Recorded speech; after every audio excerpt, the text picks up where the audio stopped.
Super star Krishna గారు నటించినటువంటి సినిమాల రికార్డుల పరంపరలో మనం మరొక సినిమాలు చూస్తే 1969లో ఒక 15 రోజుల గ్యాప్లో వచ్చినటువంటి 3 సినిమాల గురించి మాట్లాడుతున్నాం. ఇప్పుడు 1970లో వచ్చినటువంటి 15 రోజుల గ్యాప్లో వచ్చినటువంటి 2 సినిమాలు. ఈ 2 సినిమాలు ఫ్లాపే. అయితే 2 సినిమాల్లో ఇద్దరు హీరోలు ఉంటారు, వాళ్ళు రిపీట్ అయ్యారు. అలానే పెళ్ళి అనే ఒక టైటిల్తో రిపీట్ అవుతాయి సినిమాలు కూడా. అది ఒకటి పెళ్లి సంబంధం ఏప్రిల్ 2న విడుదలైంది 1970న. 1970 ఏప్రిల్ 17న రిలీజ్ అయింది ఈ పెళ్లి కూతురు. ఈ 2 సినిమాలు మీకు యూట్యూబ్లో అందుబాటులో ఉన్నాయి, చూడొచ్చు. అయితే ఒకటి పెళ్లి కూతురు వచ్చేసి రామచంద్రరావు గారు డైరెక్టరు, పెళ్లి సంబంధం వచ్చేసి కె వరప్రసాదరావు గారు డైరెక్టరు. 2 సినిమాల్లో కథ ఏంటంటే పెళ్లి చుట్టూనే తిరుగుతుంది. ఒక పెళ్లి సంబంధంలోనేమో ప్రేమించుకున్నటువంటి కృష్ణ విజయ నిర్మల జంట ఆ తర్వాత పెద్ద అయిన అంటే కృష్ణ గారి తండ్రి అయినటువంటి మన నాగభూషణం గారు తన ఇంటికి ఒక చక్కని సంప్రదాయంతో ఉన్నటువంటి యువత రావాలని కోరుకుంటారు. బట్ ఈమెమో ఆధునిక దుస్తులతో కనిపించి విజయ నిర్మల గారు దాని నుంచి పక్కకు వస్తారు. ఇక్కడ పెళ్లి కూతురులో మాత్రం కృష్ణ గారు తన సోదరి వరుసగా భావించే హీరోయిన్కి పెళ్లి సంబంధం కుదిరిస్తే కృష్ణరాజు గారు వచ్చి ఆవిడ క్యారెక్టర్ మంచిది కాదని చెప్పేసి ఎవరో చెప్తే పెళ్లి పీటల మీదే లేచి వెళ్ళిపోతాడు. అలా కృష్ణ గారు ఆ పెళ్లి కూతురికి పెళ్లి చేయటమే ధ్యేయంగా ఈ సినిమా అంతా సాగుతుంది. మిగిలిన విశేషాలు ఆడియోలో చూడండి. 1970 ఏప్రిల్ 2న విడుదలైనటువంటి పెళ్లి సంబంధం సినిమాకి విషయానికి వస్తే, ఈ సినిమా రిలీజ్ అవుతున్న ముందు రోజుల్లోంచే మనకి కృష్ణ గారివి తాళిబొట్టు, అమ్మ కోసం సినిమాలు రిలీజ్ అయ్యాయి. అలానే ఈ సినిమా రిలీజ్ అయ్యి ప్రదర్శించబడుతుండగానే పగ సాధిస్తా సినిమాకి సంబంధించిన ప్రకటనలు, అగ్ని పరీక్షకి సంబంధించిన ప్రకటనలు, మామంచి అక్కయ్య, ఇలా నిత్య కళ్యాణం, పచ్చ తోరణంలాగా కృష్ణగారి సినిమాల ప్రకటనలతో అప్పటి దినపత్రికలు కళకళలాడిపోవటం మీరు చూడవచ్చు.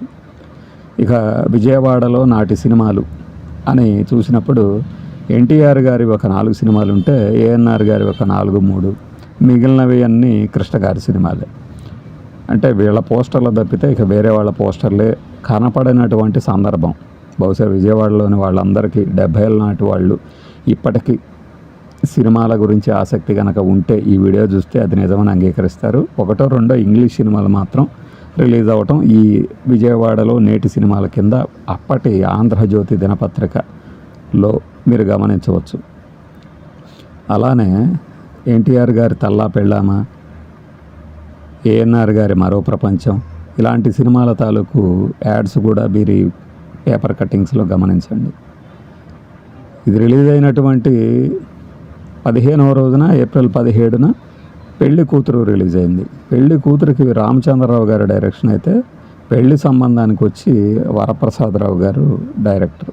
ఈ వరప్రసాదరావు గారే ఆ తర్వాత పద్మాలయ బ్యానర్ మీద తీసినటువంటి మొట్టమొదటి సినిమా అగ్ని పరీక్షకు కూడా డైరెక్టర్.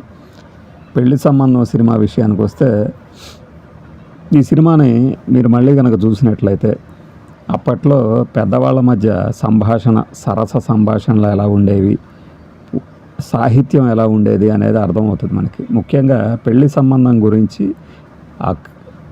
అల్లు రామలింగయ్య గారు, గుమ్మడి గారు, హేమలత గారు భార్యాభర్తలు అయితే, అంటే నాగభూషణం గారు ప్రేమించి పెళ్ళాడిన చెల్లెలు మన హేమలత గారు, బావగారు గుమ్మడి గారు, వీరి కుమారుడు కృష్ణ గారు, వీరి కుమార్తె విజయ నిర్మల అయితే, కుమారుడు నాగభూషణం గారికి కృష్ణ. ఈ కృష్ణ మళ్ళీ వెళ్ళి ఆ యొక్క విజయ నిర్మల గారినే ప్రేమిస్తారు. ఈ తమ బావగారైనటువంటి నాగభూషణం కొడుకే ఈ కథానాయకుడు రఘు అని తెలుసుకున్న తర్వాత ఆ పెళ్ళి కుదరదు అని మన గుమ్మడి గారు వారిస్తారు. కానీ మేము పట్టుబట్టి ఒప్పిస్తామని చెప్పేసి ఒక నాటకం ఆడతారు. ఈ మధ్యలో పెళ్లి సంబంధం అంటే తన కూతురు ఎవరు, అల్లూరు రామలింగయ్య గారి కూతురు వాణిశ్రీ, ఈ వాణిశ్రీ గారిని కృష్ణ గారికి ఇచ్చి పెళ్లి చేయాలనేది అల్లూరు రామలింగయ్య గారి కోరిక. దానికి అనుగుణంగా ఆయన వచ్చి గుమ్మడి గారితో మాట్లాడుతున్నప్పుడు ఆ సంభాషణలు కనుక మీరు ఒకసారి చూస్తే యూట్యూబ్లో ఉంటుంది సినిమా. ఎంత చక్కని సంభాషణలు సునిశ్చితంగా ఉంటాయి అంటే బమిడిపాటి రాధాకృష్ణ గారి ఆ మార్క్ డైలాగులు ఇందులో కనిపిస్తాయి. అంటే తనని నాగభూషణం గారు ఎదురు ఓలి ఇచ్చి మరి వాణిశ్రీని చేసుకుంటాను మా కోడలుగా అని చెప్పారు అనేది గుమ్మడి గారికి వార్త చేరవేయటం అల్లూరు రామలింగయ్య గారి ఉద్దేశం. మీ చెల్లెలు కుమార్తె అయినటువంటి విజయ నిర్మల ఉండగా మళ్ళీ మా కుమార్తె ఎందుకు అంటే నాకు చెల్లెలు ఎక్కడిది ఎప్పుడో చచ్చిపోయిందిగా అన్నాడని చెప్పటము, దానికి గుమ్మడి గారి ఎక్స్ప్రెషన్స్ ఎంత సాత్వికంగా, అదే సమయంలో అవసరం వచ్చినప్పుడు ఎంత ఆవేశంగా ఉంటాయో కూడా గమనించవచ్చు. సినిమా విషయానికి వస్తే అక్కడక్కడ బోరు కొడుతుంది, కానీ అంటే నిజ జీవితంలోని జంటే తెర మీద కూడా కనపడుతూ అదే పనిగా ప్రతి సినిమాలోనూ ఈ జంటే కనపడటం ప్రారంభమైంది కృష్ణ విజయ నిర్మల గారి విషయంలో 70ల నాటికి ఎక్కువైంది. అందువల్ల ప్రేక్షకులకి కాస్త బోరు కొట్టొచ్చేమో, కానీ మామూలుగా అయితే ఈ పెండ్యాల నాగేశ్వరరావు గారి మ్యూజిక్లో వచ్చిన పాటలు, నాగభూషణం గారి మనసు చూరగొని రావికొండలరావు గారి మేనకోడలుగా విజయ నిర్మల గారి పాత్రను ప్రవేశపెడతారు. ఆ విజయ నిర్మల గారిని చూసి అల్లూరు రామలింగయ్య గారు ఈ అమ్మాయి నాగభూషణం బావగారైనటువంటి గుమ్మడి గారి కూతురు కదా అని అనుమానపడుతున్నప్పుడు సాక్షి రంగారావు గారి క్యారెక్టర్ వచ్చి, మీరు వెళ్ళి అక్కడ చూడండి, టౌన్లో కనుక అమ్మాయి అక్కడ లేకపోతే నాకు ఫోన్ చేయండి, లేదు నాకు కబురు పంపండి, వెంటనే మా బావకి విషయం చెప్తానంటాడు. కానీ ఆ క్యారెక్టర్ అలా వెళ్ళిపోయిన తర్వాత మళ్ళీ ఇక్కడ అదే రాత్రికి విజయ నిర్మల గారిని తిరిగి మళ్ళీ ఇదే పల్లెటూరులోకి ప్రవేశపెట్టి వస్తున్న సమయంలో గుమ్మడి గారిని చూసి నాగభూషణం గారు ఆగ్రహోదగ్రులు అయిపోయి చంప మీద పెళ్ళుమని ఒకటి బీకుతారు. అక్కడ కూడా గుమ్మడి గారి క్యారెక్టర్ ఎక్కడా కూడా తుణకదు. ఇలాంటివన్నీ ఏంటంటే అప్పటి నవల కథా వస్తువులుగా ఉంటే, అంటే స్టోరీ థీమ్గా నవల్లో దానిని తెరకెక్కించారు అద్భుతంగా. చివరికి వచ్చి ఒక గెస్ట్ క్యారెక్టర్లో కృష్ణరాజు గారు కనిపిస్తారు. ఇక్కడ పెళ్ళి తాను చేసుకున్నా కూడా ఆ పెళ్లి కూతురు స్థానంలో విజయ నిర్మల గారిని నిలబెడతారు వాణిశ్రీ గారు.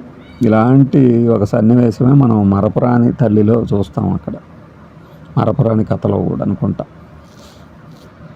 ఆ తర్వాత మళ్ళీ మనకి ఈ చీకటి వెలుగులు సినిమాలో కూడా ఇలాంటి దృశ్యాలు ఉంటాయి. అలా పెళ్లి సంబంధం తాలూకు జస్టిఫికేషన్ చివరిలో తన కొడుకు, కోడలు, మనవడు వీళ్ళని ఆశీర్వదిస్తూ పనిలో పనిగా అప్పుడెటు మీ పెళ్ళికి నేను ఆశీర్వాదాలు ఇవ్వలేదు కాబట్టని గుమ్మడి గారు హేమలత గారి మీద కూడా అక్షింతలు వేస్తారు మన నాగభూషణం గారు. అలా పెళ్లి సంబంధం ముగుస్తుంది. అప్పటి తాలూకు రివ్యూలు కనుక చదివితే మీకు ఒక చక్కని రివ్యూనే ఇచ్చారు దీనికి. బట్ రన్ పరంగా 3 వారాలకు మించి ఆడినట్లేదు. అయితే ఈ 3 వారాల పోస్టర్లు పడుతున్నప్పుడే మనకి మళ్ళీ ఈ పెళ్లి కూతురు రిలీజ్ కావటము, అంతకుముందు విడుదలైనటువంటి అమ్మ కోసం తాళిబొట్టు తాలూకు ప్రకటనలు, ఆ రివ్యూలు, ఆ సమయంలో వచ్చినటువంటి మిగిలిన హీరోల సినిమాలు, అలీబాబా 40 దొంగలు, ఇలాంటివన్నీ కూడా మనకి ఇప్పుడు కనుక చూస్తే మీరు ఒక పాత కాలంలోకి వెళ్ళినటువంటి నాస్టాలజిక్ ఫీలింగ్కి గురవుతారు. ఇక పెళ్లి కూతురు వచ్చి 70 ఏప్రిల్ 17న రిలీజ్ అయితే ఏప్రిల్ 17, 2026కి దిగ్విజయంగా 56 ఏళ్ళు అయిపోయింది. ఈ సినిమా అయితే చాలా బోర్ కొడుతుంది. ఎందుకంటే కృష్ణ గారి పాత్రకి హీరోయిన్ని పెట్టలేదు. ఇది ఒక పెద్ద విషాదాంత సినిమాగా రివ్యూలు చూసి అనుకుంటారు. ఎందుకంటే ఈ సినిమా తాలూకు ప్రింట్ లేకపోవడంతో ఎవరు పెట్టలేదు. యూట్యూబ్లో ఉంది ఇప్పుడు. కాబట్టి ఆ సినిమా చూసినప్పుడు పాత రివ్యూలు చూసి ఇది చాలా బోర్డం కొడుతుంది, మహా విషాదం అనుకునే వాళ్ళకి ఆ స్థాయిలో అయితే కనిపించదు. కృష్ణ గారి క్యారెక్టరు తమ పక్కింట్లో ఉంటున్నటువంటి షావుకారి జానకి, ప్రభాకర్ రెడ్డి గారి కూతురు. ప్రభాకర్ రెడ్డి గారు ఒకనొక హత్యానేరంలో ఇరుక్కొని జైలు పాలైతే తన తండ్రి నేరగాడని తెలియకుండా ఆమె తన కుమార్తెని రాజశ్రీ గారిని ఒక మంచి పెళ్లి సంబంధం ఇచ్చి చేయటం అనేది ఆమె జీవితాశయం అయితే ఆ జీవితాశయానికి రేలంగి గారు కృష్ణ గారు తండ్రి కొడుకులుగా సాయపడుతూ ఉంటారు. ఈ క్రమంలో కృష్ణ గారు తన జీవితాన్ని కూడా మొత్తం త్యాగం చేసేసి అవసరమైతే ఒక తనకి ఇష్టం లేని పెళ్ళి కూడా చేసుకోవడానికి ఇష్టపడతాడు. అవతల కొండ మార్పిడికి అక్కడ గెస్ట్ క్యారెక్టర్లో మనకి విజయ నిర్మల గారు కనిపిస్తారు. విజయ నిర్మల గారిని పెళ్ళాడి దానికి బదులుగా విజయ నిర్మల గారి అన్నయ్యని, అంటే చంద్రమోహన్ గారు అనుకుంటా, ఈ పెళ్ళికి ఒప్పిస్తారు. బట్ అతను చేసుకోవడానికి ఒప్పుకున్నా కూడా తన జీతం ఎగ్గొట్టినందుకు తన యజమాని మీద కోపం వచ్చి ఆ యజమాని మీద ఏదో దొంగతనం చేయటమో మరేదో కారణం చేత అతన్ని తాళిగట్టే సమయంలో అరెస్ట్ చేసి తీసుకెళ్తారు. అట్లా ఈ రాజశ్రీకి పెళ్ళే కాదా అనుకున్న తరుణంలో మొదట్లో ఎవరైతే తాళిగట్టడానికి వచ్చి కృష్ణగారి స్నేహితుడైన కృష్ణరాజు గారు తన తండ్రి గారి ఆజ్ఞతో అక్కడ నుంచి లేచి వెళ్ళిపోతారో అదే కృష్ణరాజు గారు చివరికి గత అవుతారు.